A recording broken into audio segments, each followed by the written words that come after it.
dealing with. Inside of this building right here, you have tyrants that tell us right now in Maricopa County that you have to wear masks. Okay? These are the same people now that are saying that you have to accept a fraudulent vote. So think about the pattern here that we're dealing with. These same people tell us that we have to mask our children, we have to mask ourselves with the government on our face, which they have no authority to do. These same people, we're expecting them 6 months or so later to have some integrity on the voting that just took place. They're not going to have integrity. Okay? So we're dealing with a crossroads as a country right now, and you're all in the midst of it. You coming down here speaks volumes actually of what you think is going on, obviously. We need more people to show up, right? It'd be nice if we had 100,000 people here, right? Okay.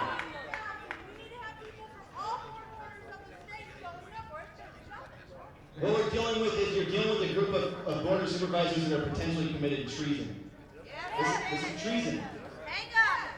So if you have individuals in your country that knowingly, and I believe there's evidence right now that's going around, I don't know, is Brian here with this Steve Chutry? Is this, hey Brian, did that information check out with Chutry? No, the text messages with Chutry. So I'm going to let Brian explain those things. So we have text message evidence now of a cover-up that's happening. So again, we're talking about potential treason here. So I'm going to say the same thing I said a couple weeks ago at the rally when I was down there. I'm going to ask all of you to do what I asked everyone there to do.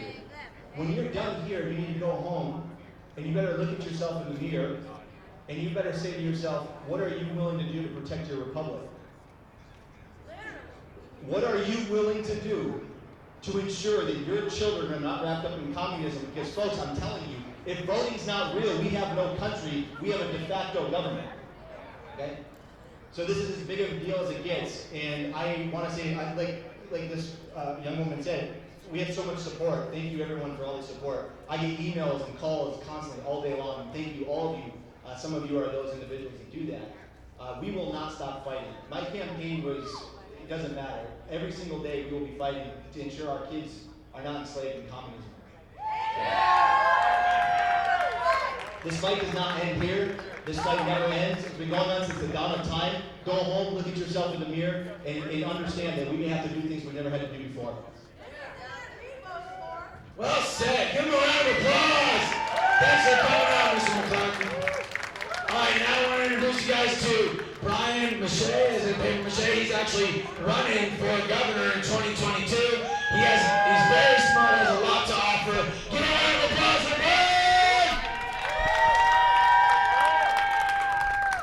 Hey guys, so my name is Brian Nemeh, and I am running for governor of Arizona in 2022.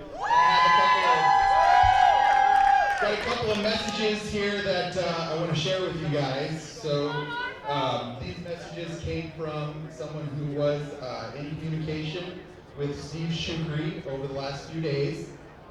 Mr. Chutry sits on the Maricopa County Board of Supervisors. He's inside this building right now. We went across the street to make sure that they weren't meeting across the street, and Josh and I found our way up to the 10th floor. The nice officers over there facilitated that for us with a little bit of persuasiveness, but we got up there and they aren't there.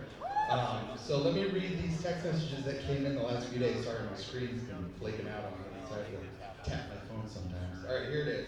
So these went back and forth between myself and a friend and Mr. Chutry, and this is what he actually had to say, which to me I thought was pretty damning evidence or information that he at least believes that there is more going on than what seems.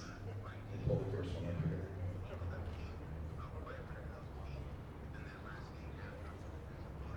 Okay, so this was, what day is this?